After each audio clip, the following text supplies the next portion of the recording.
Imagina estar solo, en un camino oscuro donde ni las luces de tu coche pueden disipar el frío que te recorre la piel.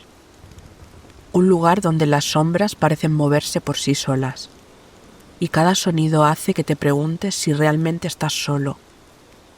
Hoy te traigo 3 historias reales que te pondrán los pelos de punta. Así que apaga las luces, ponte cómodo y acompáñame en este viaje al lado más oscuro de la realidad.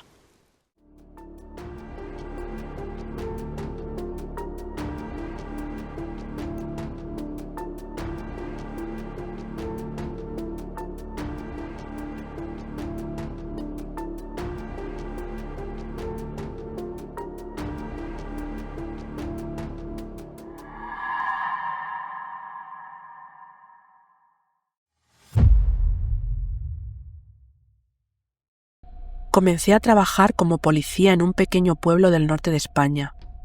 Por un lado, la tranquilidad hacía que el trabajo fuera llevadero, pero por otro, la monotonía me hacía dudar si había elegido bien mi profesión. Mi nombre es Samuel y llevaba más de una década patrullando las mismas calles, viendo las mismas caras hasta que desapareció don Emilio. Don Emilio era el carnicero más conocido del mercado municipal de Salamanca. No había familia que no le comprara su carne. Su local siempre estaba lleno, y su sonrisa era tan constante como el sonido de su máquina de cortar carne. Pero un día simplemente no abrió. Al principio nadie se preocupó demasiado. Quizás estaba enfermo o de viaje. Sin embargo, pasaron semanas y su local siguió cerrado. Entonces los rumores empezaron. Algunos decían que se había marchado sin avisar. Otros hablaban de problemas con la justicia. Pero lo que más inquietaba a la gente era el olor.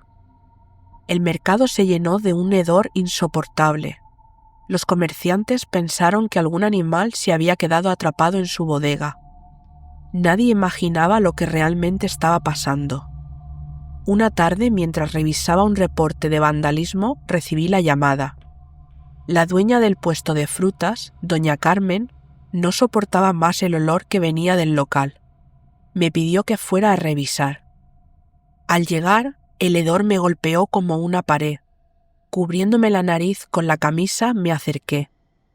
La puerta estaba cerrada con candado, pero bastó un empujón para abrirla.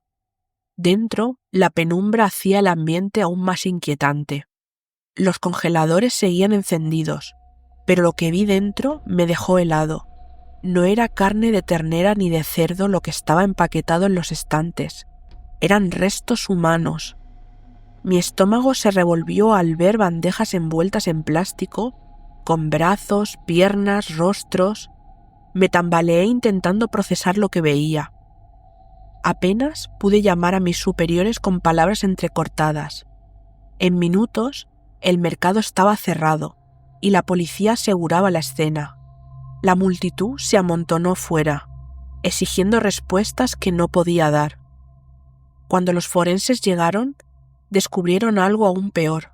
En el fondo del local, oculto tras una trampilla, había un sótano. Bajamos con linternas y encontramos una habitación oscura y húmeda, con herramientas de carnicería manchadas. Pero lo más aterrador era una lista de nombres. Al leerla, un escalofrío me recorrió el cuerpo. Eran nombres de personas que habían desaparecido en los últimos años. Personas que todos creían que se habían marchado, pero que en realidad nunca dejaron el pueblo. La pregunta que nos atormentaba era ¿dónde estaría don Emilio? Días después, un joven que trabajaba en una finca cercana dijo haberlo visto en los límites del pueblo, cargando un bulto envuelto en un plástico negro. Organizamos un operativo y tras seguir varias pistas, encontramos su escondite, una cabaña abandonada en los montes de Toledo. Al entrar, nos topamos con algo que superaba cualquier pesadilla. En el centro de la cabaña había un altar improvisado. Encima, colocados como trofeos, estaban objetos de sus víctimas, relojes, anillos y fotografías. Era como si don Emilio celebrara un ritual con cada vida que tomaba.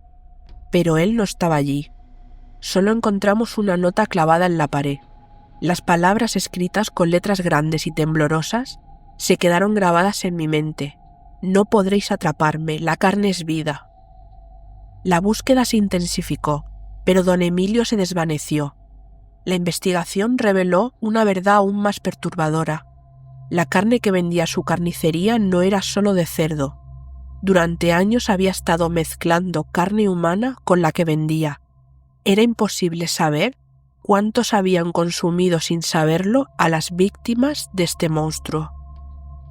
Las semanas pasaron y el miedo se convirtió en paranoia. Algunos decían haberlo visto rondando el mercado por las noches. Otros aseguraban haber escuchado susurros entre los pasillos vacíos. Entonces, una pista inesperada nos llevó hasta un rancho en Extremadura, un lugar envuelto en leyendas locales sobre desapariciones y rituales oscuros. Nos adentramos en el bosque con linternas. El aire era espeso y el silencio inquietante. Encontramos bolsas negras rasgadas, desprendiendo un olor insoportable. Más adelante dimos con una cueva. Al entrar, el hedor nos hizo retroceder. La linterna de uno de mis compañeros iluminó algo que nos dejó paralizados. Restos humanos colgados, como en un frigorífico, y entre ellos don Emilio. Estaba de rodillas, murmurando frente a otro altar. Su cuerpo y sus ojos no eran los de un hombre acorralado, sino los de alguien completamente fuera de la realidad. Le grité que se detuviera, intentando que reaccionara. Levantó la vista y sonrió, una sonrisa que me dejó helado, y siguió repitiendo: la carne es vida, vosotros no lo entendéis. De repente se lanzó hacia nosotros con un objeto punzante en la mano. Nos defendimos y logramos detenerlo. Su cuerpo cayó al suelo, pero incluso mientras agonizaba, seguía murmurando esa frase. El silencio llenó la cueva. El caso estaba cerrado, pero el horror no terminaba allí. En los días siguientes, el pueblo entero entró en shock al conocer la verdad. El mercado nunca volvió a ser el mismo. Nadie quiso entrar al local de don Emilio. Se decía que algo oscuro había quedado atrapado entre esas paredes. Yo renuncié poco después. No podía seguir patrullando esas calles viendo los rostros de las familias que habían perdido a sus seres queridos. Ahora vivo lejos de todo, pero el caso me sigue persiguiendo. A veces, cuando cierro los ojos, veo su sonrisa y escucho sus palabras. La carne es vida. Me pregunto si realmente entendimos lo que quería decir con eso, o si había algo más que nunca logramos descubrir.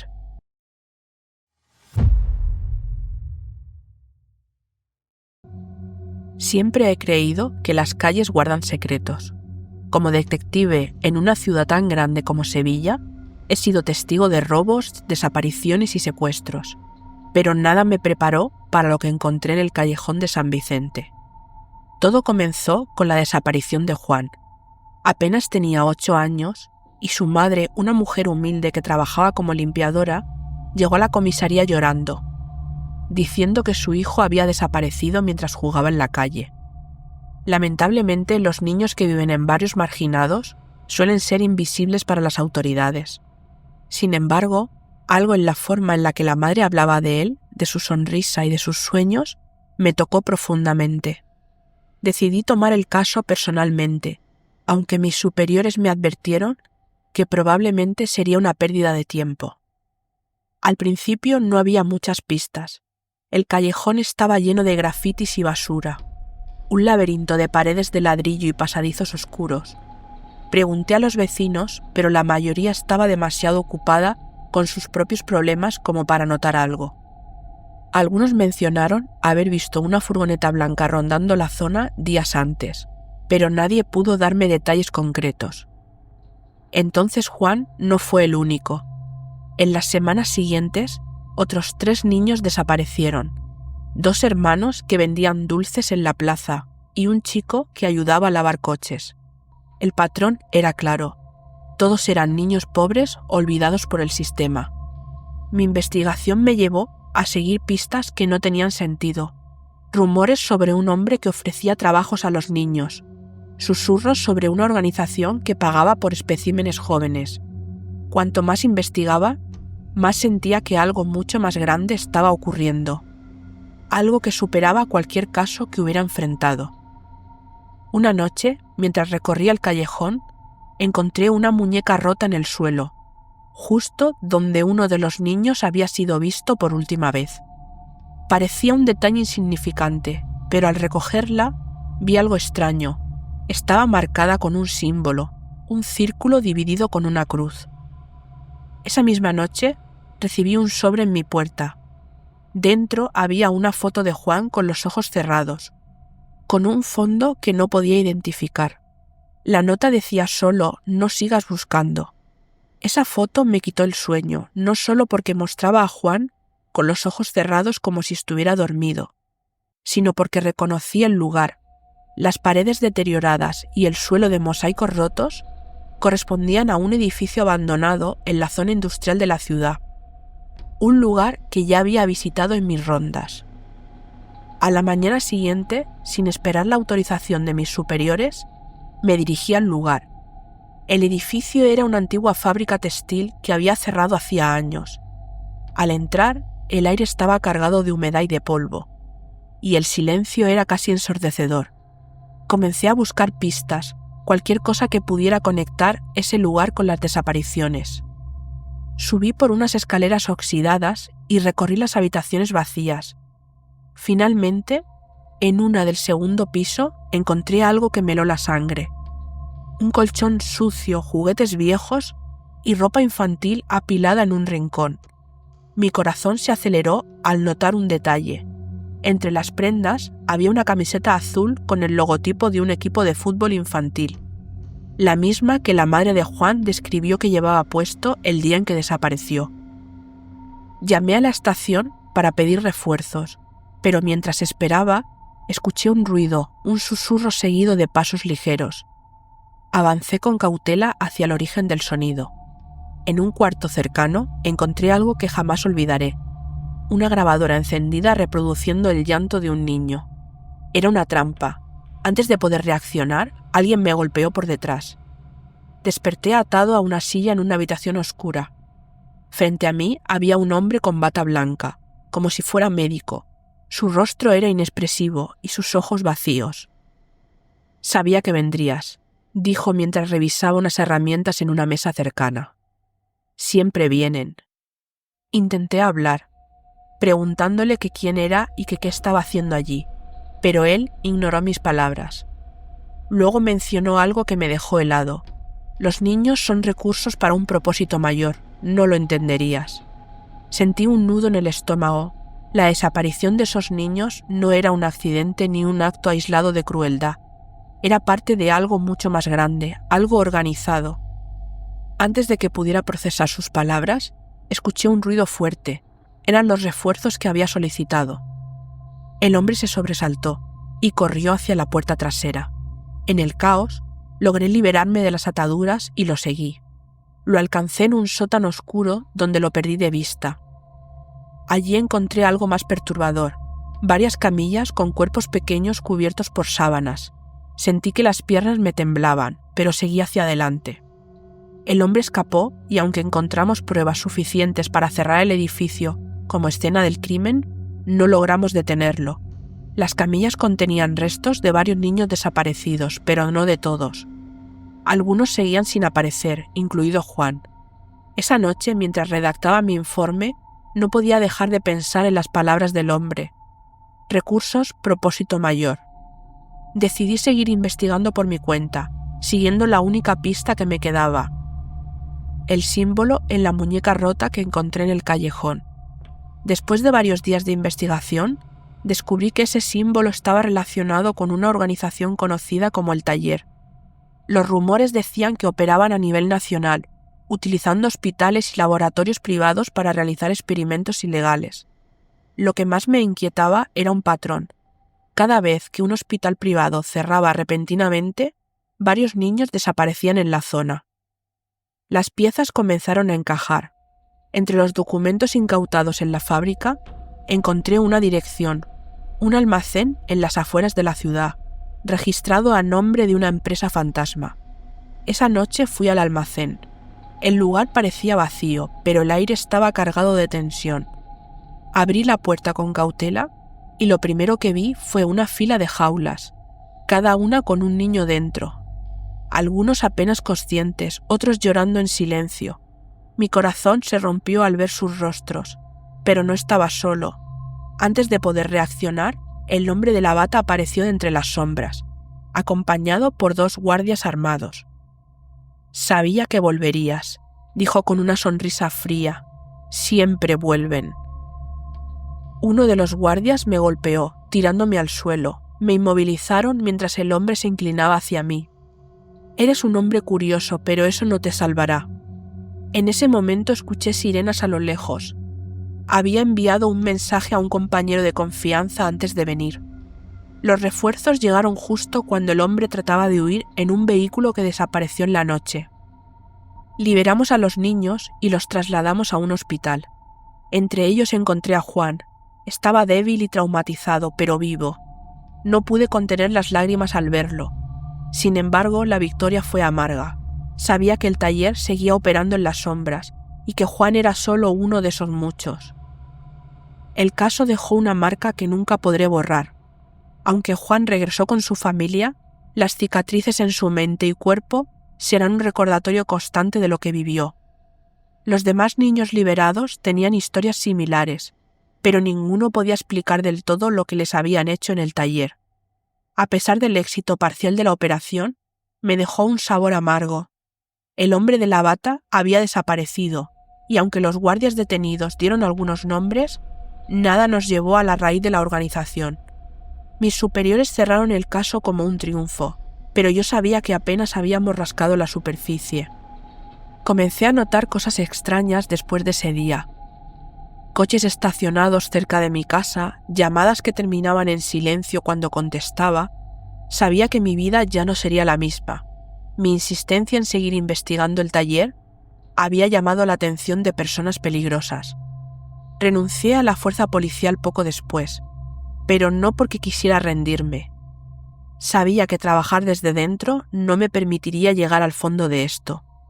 Usé el poco dinero que tenía para mudarme, pero incluso en mi nueva ciudad sentía que me observaban. A veces reviso los documentos del caso buscando algún detalle que me haya pasado por alto. Otras noches me despierto sobresaltado escuchando en mi cabeza la voz del hombre de la bata blanca. El callejón de San Vicente está más vacío que nunca. Los pocos niños que quedan evitan jugar allí, y los vecinos hablan en susurros como si mencionar lo sucedido pudiera invocar algo. No sé si algún día podré olvidar lo que vi. Los rostros de esos niños, los gritos ahogados, las jaulas, pero lo que más me atormenta es saber que el taller sigue ahí fuera, invisible, esperando. A veces me pregunto si hice lo suficiente, si puedo llamarme héroe por salvar a unos pocos, sabiendo que muchos más siguen desapareciendo.